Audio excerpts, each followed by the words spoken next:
Here's our agenda. First up, we'll look at Part 1, the core. That's the head of family group. Then Part 2, the daily routine, taking a close look at guarding and wake-up duties. In Part 3, we'll explore envelope roles, specifically the tour educator and the counselor. And finally, Part 4, additional cross-sectional roles. Let's get started. Part 1, the core, head of family group. This right here is the absolute golden rule of the entire summer. Literally, with only 2 exceptions on the whole staff, the tour educator and the camper care specialist. Every single one of you is first and foremost a madrich or madricha, a head of family group. Your primary, absolutely non-negotiable job is being the anchor for your specific group of 10 to 15 teens. Throughout the entire day, you are the one responsible for their holistic well-being. You're constantly in contact with them, caring for them, and you act as the ultimate mediator. You gather the crucial info about how they're doing and seamlessly pass that along to the rest of the team. Whether it's managing their social connections, their health, or just daily logistics, you are their absolute rock. You know, being a head of family group goes so much further than just chaperoning a bus. Just look at these pastoral care duties. First off, you've got to bring your authentic self to this role. That is really how you build genuine trust, not just with the teen standing in front of you, but with their parents waiting back home. You're also their educational guide. You aren't there to present some flawless, textbook version of a country, right? You're there to facilitate real, nuanced conversations about the real Israel. You're helping these teams think critically and find their own unique place in the modern Jewish story. And beyond that, because you know your 15 teens way better than anyone else on staff, it's totally on you to identify their unique social development needs. Like, are they struggling to connect? Do they need a little confidence boost? You're the one who spots that and helps them grow. Moving right along to Part 2, daily routine, guarding and wake-up. So how does all that amazing pastoral care actually look on the ground?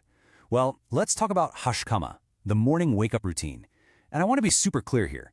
This is not just knocking on a hotel door and yelling, "Hey, time for breakfast." It's a real process. Step 1 is tone setting.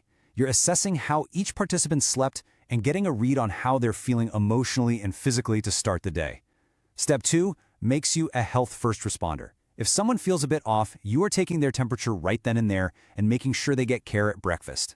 Step 3 is safety compliance. Before that teen even thinks about leaving the hotel, you're doing a visual check. Do they have their water, proper shoes, the right clothes for the day's itinerary?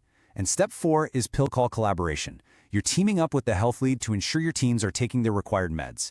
You're gathering all this vital data every single morning to set the whole bus up for a successful day.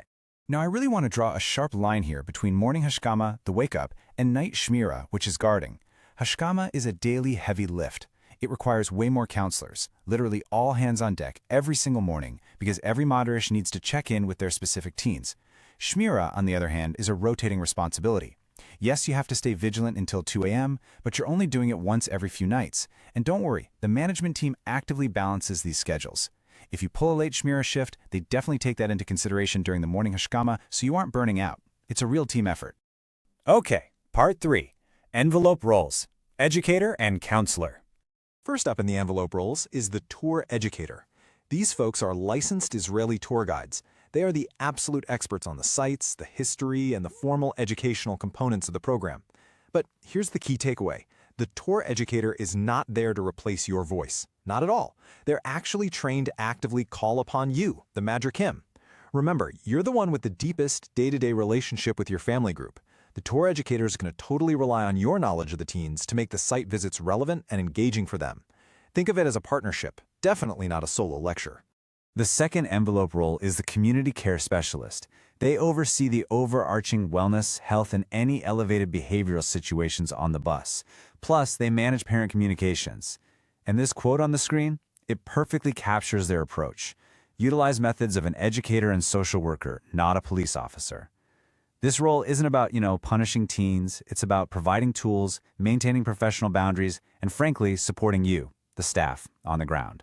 They are your safety net for when a situation with a teen requires a higher level of intervention or a real social work perspective. Finally, Part 4, additional cross-sectional team roles, operational leadership. Okay, so for our operational head of roles, you've got to remember the rule we established right at the beginning. These staff members are madrichim first. These titles, they're basically vital extra hats worn by the core staff just to make the bus function smoothly. The Rosh Kvutza leads the staff and makes those tough game time decisions. The Rosh logistic is keeping the schedule super tight, managing the budget, and making sure the hotel rooms are actually ready. The Rosh Briut is tracking all those daily healthcare concerns that you gathered during your morning hashkama, ensuring food allergies are handled at restaurants and meds are distributed. And the Rosh Kesher is capturing all these amazing moments for social media and the parents' blog. Every single one of these roles beautifully interlocks with the daily life of the family groups. And let's look at how this builds with our last two operational hats. The Rosh Kishrei Noir ensures that the Israeli teens joining your bus aren't just tagging along as guests, but are fully, deeply integrated into the community. They serve as the main point person for those peers. And finally, the Rosh Tefillah is in charge of elevating the spiritual experience. They aren't just up there running services, they are actively empowering the teens in your family groups to step up and take leadership roles in Jewish rituals and learning. Together, all these operational hats, worn by dedicated Madrakim, really create a flawless summer experience.